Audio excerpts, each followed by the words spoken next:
જે ટેબલ દેખાય છે એવું આપણે ટેબલ બનાવવું છે અને એમાં 1 2 3 4 અને 5 કોલમ અને 5 રોની જરૂરિયાત છે. તો એના માટે આપણે ઇન્સર્ટમાં જઈશું, ઇન્સર્ટમાં જઈને ટેબલ આપીશું અને ટેબલમાં 1 2 3 4 અને 5 કોલમ અને 1 2 3 4 અને 5 રો લઈશું. ટેબલ ઇન્સર્ટ થઈ ગયું. હવે હું ડેટા ટાઈપ કરીશ. ડેઝ ટેબ કીથી બાજુના કોલમમાં જવાશે. વેન્યુ ફરી ટેબ કી દબાવું છું અને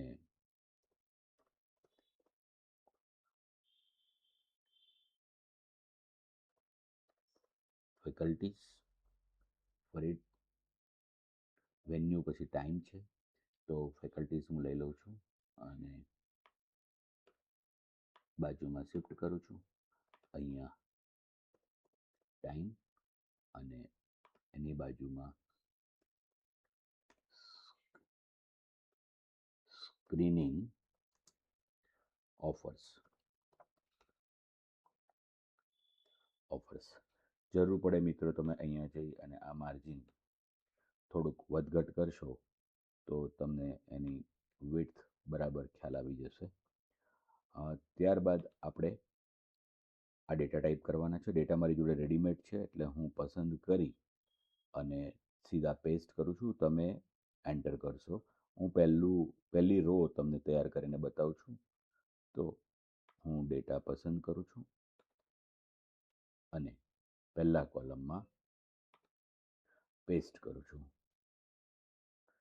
એવી જ રીતે MBA બિલ્ડિંગ હું પસંદ કરું છું અને પેસ્ટ કરું છું. ટાઈમ 8:30 AM છે.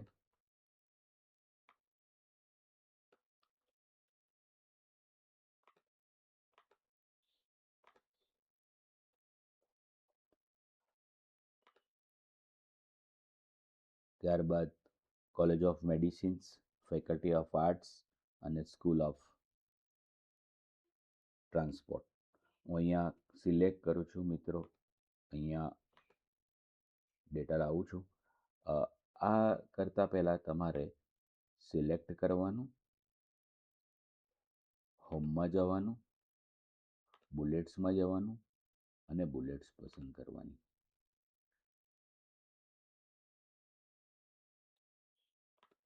આના માટે તમારે 1 મિનિટ મિત્રો, હું બેક જાઉં છું અને પછી બધા ડેટા એક સરખા વ્યવસ્થિત ગોઠવું છું.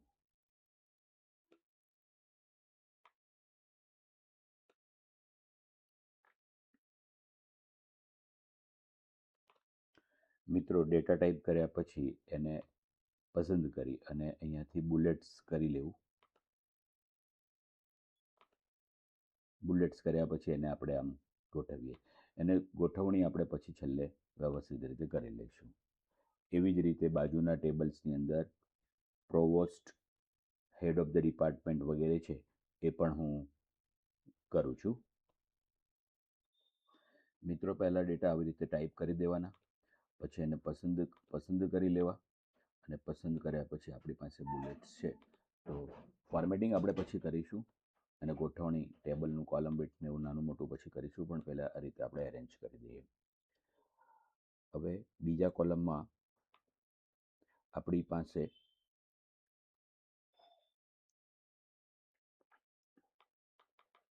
ડેઝ 2 અને જે ડેટા છે એ આપણે ટાઈપ કરીએ.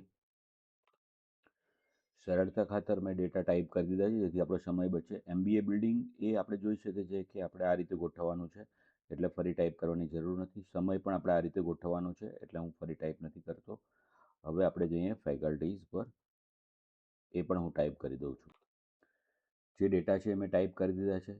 ફરી આપણે ટેક્સ્ટ પસંદ કરીશું, ટેક્સ્ટ પસંદ કરીશું અને ટેક્સ્ટ પસંદ કર્યા બાદ ફરી આપણે બુલેટ્સ કરીશું અને થોડુંક એરેન્જ કરી દઈશું જેથી એક સરખા ડેટા લાગે. અહીંયા થઈ અને તમે ફર્સ્ટ લાઇન ઇન્ડેન્ટ અને લેફ્ટ ઇન્ડેન્ટની મદદથી તમે ડેટા એડજસ્ટ કરી શકો છો, જે આપણે ઓલરેડી ચર્ચા કરેલી છે. જરૂર પડે તમે એને સેટ કરો છો. એ ડેટા થોડા બોલ્ડ છે તો આપણે એને બોલ્ડ કરી રાખીએ. એવી રીતે ઉપરના ટેબલમાં પણ ડેટા બોલ્ડ છે તો એ પણ બોલ્ડ કરી દઈએ. ઉપરના હેડિંગ્સ છે એ બોલ્ડ છે તો એ પણ બોલ્ડ કરી દઈએ. હવે બાજુનું ટેબલના જે ડેટા છે એ આપણે ટાઈપ કરીએ. મિત્રો, મેં ડેટા ટાઈપ કરી દીધા છે. હવે હું એને પસંદ કરું છું અને બુલેટ્સમાં જઉં છું. એને આપણે થોડુંક સરખી રીતે ગોઠવી દઈએ. જરૂર પડે આપણે ફરી એને ફોર્મેટિંગ કરી શકાશે, પણ ડેટા આ રીતે આપણે ગોઠવવા છે. હું અહીંયા ફર્સ્ટ લાઇન ઇન્ડેન્ટ અને લેફ્ટ ઇન્ડેન્ટને ખસેડું છું એટલે ડેટા ગોઠવાશે.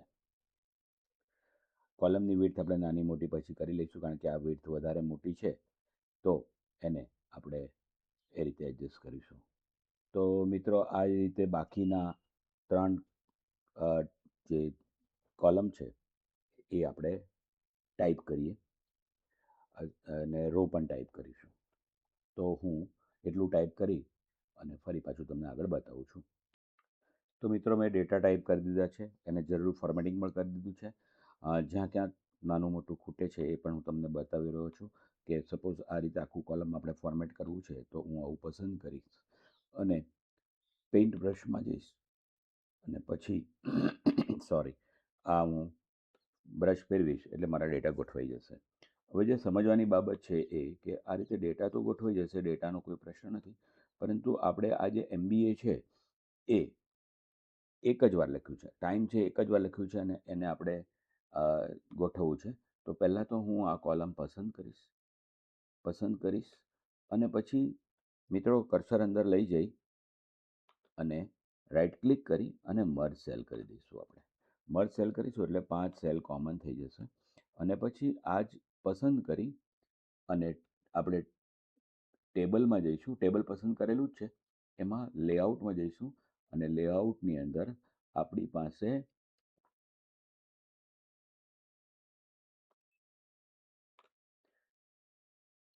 એલાઇનમેન્ટ છે અને એલાઇનમેન્ટની અંદર ટેક્સ્ટ ડાયરેક્શન છે. ટેક્સ્ટ ડાયરેક્શન હું ક્લિક કરીશ. ટેક્સ્ટ ડાયરેક્શન પર હું ક્લિક કરીશ એટલે હવે MBA મારે વચ્ચે લાવવું છે તો હું આ પસંદ કરીશ. તો આ જ રીતે મિત્રો આપણે આ 845ને આ પસંદ કરેલું જ છે તો હું એને બોલ્ડ કરી દઉં. હોમમાં જઈ અને બોલ્ડ કરી દઉં છું. જરૂર પડે એની સાઇઝ નાની મોટી કરવી હોય તો પણ કરી શકાય. એવી જ રીતે હું આ ટાઈમવાળું કોલમ પસંદ કરું છું અને ટાઈમવાળું પસંદ કરી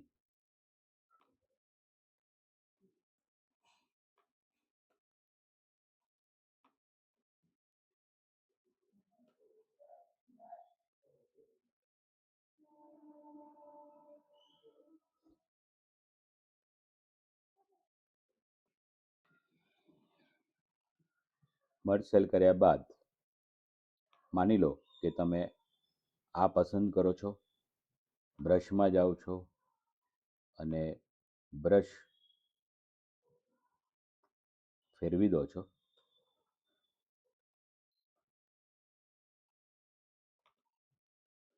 એટલે બોલ્ડ થઈ જશે અને ત્યારબાદ પસંદ કરો, લેઆઉટમાં જાઓ, અલાઇનમેન્ટમાં જાઓ, ટેક્સ્ટ ડાયરેક્શન પસંદ કરો અને મિડલ પસંદ કરો. તો આ રીતે તમે આ ગોઠવી શકાશે.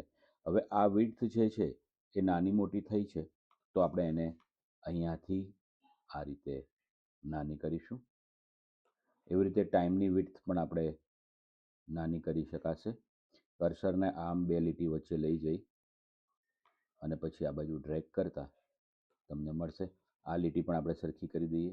જો કંઈક આવું થાય તો ટાઈમને પણ આપણે ટાઈમ જેટલી જ કોલમ કરીએ જેથી બીજા ડેટામાં આપણને સરળતા રહે. આને પણ સૌથી મોટું કોલમ છે એ જોઈ લેવાનું. સ્કૂલ ઓફ સાયન્સનું કોલમ મોટું છે તો એ પ્રમાણે ગોઠવી દેવાય. તો અને મિત્રો અહીંયા ઉપર કલર કરેલો છે, તો આપણે આ પસંદ કરવાનું અને પસંદ કર્યા પછી ડિઝાઇનમાં જવાનું અને ડિઝાઇનમાં જઈ અને શેડિંગમાં જવાનું અને શેડિંગમાં જઈને કોઈ પણ કલર તમે કરી શકો છો. આ ઉદાહરણ માટેનો કલર કરેલો છે. તો મિત્રો હું માનું છું કે તમને હવે આ રીતે ટેબલ બનાવવાનું ફાવશે. જે ટેબલ આપણે આ બનાવ્યું છે, જ્યાં બોલ્ડની જરૂરિયાત હોય ત્યાં તમે આવું પસંદ કરી અને બોલ્ડ કરી શકો. હોમમાં આપણી પાસે બોલ્ડ ટેબ છે. અહીંયા બોલ્ડ છે, તો હું અહીંયા ફરી બોલ્ડ કરું છું. અને ફોર્મેટ પ્રિન્ટર આપણે વાપરીશું તો આપણું કામ બહુ ઝડપથી અને સહેલું થઈ જશે. આ બધા જ કોલમ આપણે બોલ્ડ કરી લઈએ. અને એવી જ રીતે મિત્રો જે સ્ક્રીનિંગ ઓફર્સ છે એ બોલ્ડ કરેલું છે, તો સ્ક્રીનિંગ ઓફર્સનું કોલમ પસંદ કરીશ અને એને બોલ્ડ કરીશ. મિત્રો એવી સલાહ છે કે સૌ પહેલાં આપણે ટેબલ ટાઈપ કરી લઈશું અને ટેબલ ટાઈપ કર્યા પછી જ જરૂરી ફોર્મેટિંગ આપણે કરીશું તો આપણું ટેબલ સરસ લાગશે. તો હું માનું છું કે હવે ટેબલ બનાવવામાં તમને ફાવશે. આ પણ આવું કોઈક સેટિંગ હોય તો તમે આ રીતે એને ખસેડીને કરી શકો છો. તો best of luck four creating table. આભાર.